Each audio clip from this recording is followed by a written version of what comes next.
Have you ever wondered why you earn $70,000, $90,000 a year, show up to work every day, don't live extravagantly, yet your bank account still feels tight? Mike did too. That New Year's morning, he picked up his phone out of habit. No plan, no expectations. Then he saw the email. Credit card statement. Balance due, 9,160. Mike didn't panic. He didn't get angry. He just stood there, a little longer than usual. Nearly $10,000 in credit card debt, even though just last month he believed he was doing fine. No luxury car, no designer brands, no risky investments. Just a few reasonable decisions. A $2,500 vacation, a $600 TV on sale, $800 in eating out. And then the money was gone. In this video, you'll see exactly where the money leaked and why changing the way you look at money without earning more can help you regain control. If you've ever felt like you did everything right and still fell behind, keep watching. This morning is just the beginning. Mike wasn't the kind of person who spent money recklessly. He showed up to work every day, earned a steady income, supported his family, and always saw himself as someone who was responsible with money. He didn't buy luxury cars. He didn't chase designer brands. He didn't show off wealth. And because of that, for many years, Mike genuinely believed he was doing fine. The problem was, money rarely disappears in loud, dramatic decisions. It usually disappears in very quiet ones. Mike started replaying the past holiday season in his mind. Every expense had a perfectly reasonable explanation. Christmas gifts for the kids, $100 to $200. They were good all year. This isn't where you cut back. End-of-year dinners and parties with friends and coworkers, $800. We haven't seen each other in forever. Saying no would feel wrong. A short vacation to decompress after a stressful year, $2,500. I deserve a break too. Then there was the new TV, advertised at 40% off, $1,600. If I don't buy it now, I'm wasting the deal. None of these expenses felt like mistakes. Each one on its own sounded completely reasonable. But when Mike added them all up, he stopped. In just over a month, the total had passed $8,000. It wasn't one stupid decision that got Mike into trouble. It was a long string of reasonable decisions made without ever seeing the full picture. What bothered Mike the most wasn't the number itself. It was the familiar feeling of avoidance. Every time his card went through, he felt relief, like the problem had been handled. But when the statement arrived, he pushed it aside and told himself, I'll deal with it at the end of the month. Then the end of the month came, and the familiar phrase showed up again. Next month. When his wife asked a very simple question, do you know what the interest rate on this card is? Mike realized he didn't have an answer.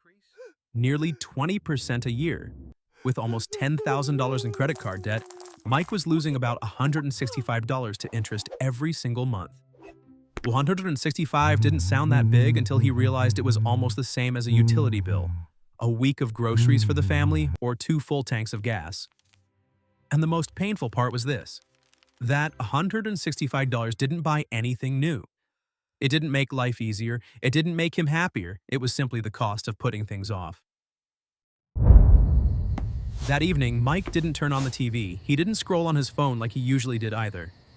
Instead, he sat down at the dining table with a pen and a few blank sheets of paper. Not because he suddenly wanted to become a financial expert, but because he was tired of not knowing what was actually happening to his money. Mike started as simply as possible. Monthly household income, $5,800. Fixed expenses, housing, car, insurance, utilities, $3,900. He paused. The number didn't scare him, but it made him sit quietly longer than usual. What was left, just over $1,900, was where things became blurry. Food, small purchases, expenses that were not big, but never really small either. Mike kept writing, miscellaneous spending, $1,600 to $800.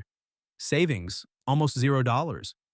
For the first time, Mike could see his family's entire financial picture on a single sheet of paper.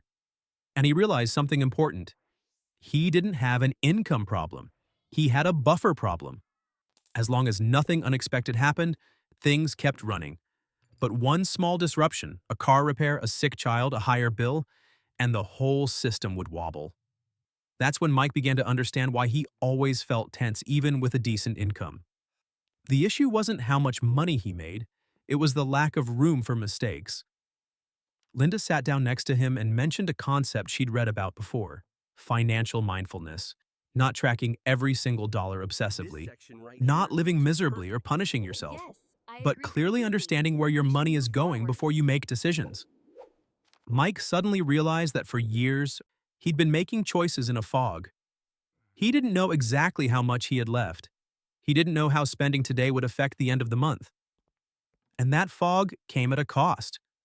The lesson revealed itself naturally through Mike's own story. When you don't know how much money you actually have left, every purchase feels like it's probably fine. Repeated often enough turns into a real problem. Mike remembered the home gym machine he'd bought a few years earlier for $500. He'd been excited about it. And then he used it for exactly 3 weeks. If that $500 had gone into a savings account earning 4% a year in 10 years, it would have grown to nearly $740. Not enough to make anyone rich, but enough to buy a little breathing room during a tough time.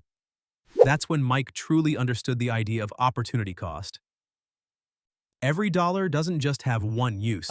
When you choose to spend it on one thing, you're giving up what it could have done for you later. The problem wasn't that Mike bought the gym machine. It was that he bought it without knowing what he was trading away. He also began to see interest in a completely different light. Not as a dry number on paper, but as a steady stream of money leaving his account every month, 165, just to stay in the same place. For the first time, Mike saw it clearly. Money wasn't what made him anxious. Uncertainty was. And when that uncertainty started to fade, even though the problem wasn't fully solved yet, his mind felt noticeably lighter. Mike's change didn't happen overnight. He didn't wake up the next morning as a completely different person. The credit card debt was still there. The numbers on the page hadn't disappeared. But one thing had clearly changed: his attitude. Mike and Linda started doing something very simple. Once a week, they sat down and talked about money. Not to criticize, not to assign blame, just to look at it together. The first week felt a little awkward. Mike caught himself wanting to explain more than listen. Linda had to hold back her habit of reacting emotionally. But they agreed on one thing: no more avoiding it. Mike began canceling subscriptions he no longer used.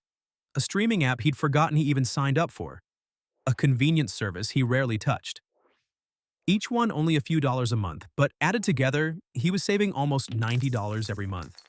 Not a life-changing amount, but a clear signal. For the first time in a long while, money was staying, rather than quietly slipping away. When they ate out, Mike stopped ordering on autopilot. He paused for a few seconds before deciding. Not because he was being cheap, but because he was asking himself a new question. Will this expense make the end of the month feel tighter? Or am I just buying a moment of comfort right now?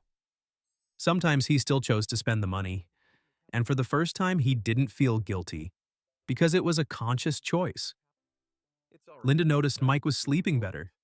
He no longer jolted awake every time his phone buzzed with a bank notification. The numbers didn't show up unexpectedly anymore. They were invited into the conversation early. Mike also started setting aside a small amount for savings, very small. Just $100 a month. Not enough to create instant security, but enough to lay the first brick of the buffer he'd been missing. Most importantly, Mike stopped looking for a dramatic turnaround. He didn't need a perfect solution, he just needed the right direction. And every small decision, every honest conversation, every pause before swiping his card moved him a little farther away from that feeling of losing control. Mike wasn't richer yet, but he was more in control. Outrow one weekend evening, Mike looked again at the sheets of paper spread out on the table. No numbers had disappeared, no miracle had happened. But something inside him felt different. Mike realized something very simple. His money hadn't changed at all. It was just the first time he hadn't looked away.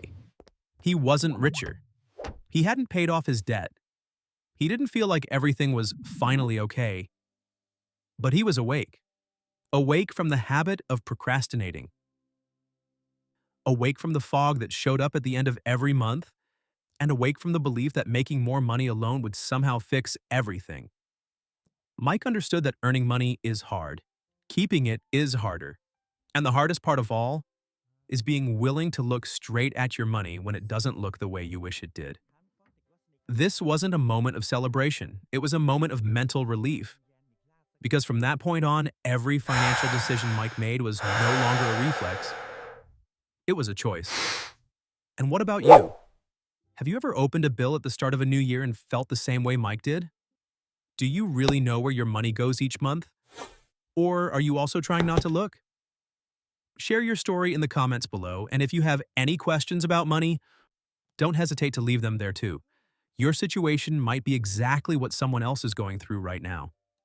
If Mike's journey feels familiar, hit like and subscribe to follow more everyday financial stories, real, slow, and without lectures. Because this story isn't over yet. Once Mike finally saw where his money was going, the next question came naturally. How do you stop money from drifting away? And that's when Mike discovered the story of the envelopes. It sounds simple, but those envelopes changed the way Mike and his entire family looked at money. That story begins in the next video. If Mike's journey feels familiar, hit like and subscribe to the channel, and turn on the notification bell so you don't miss the next step in Mike's journey and maybe your own. Because this story isn't over yet.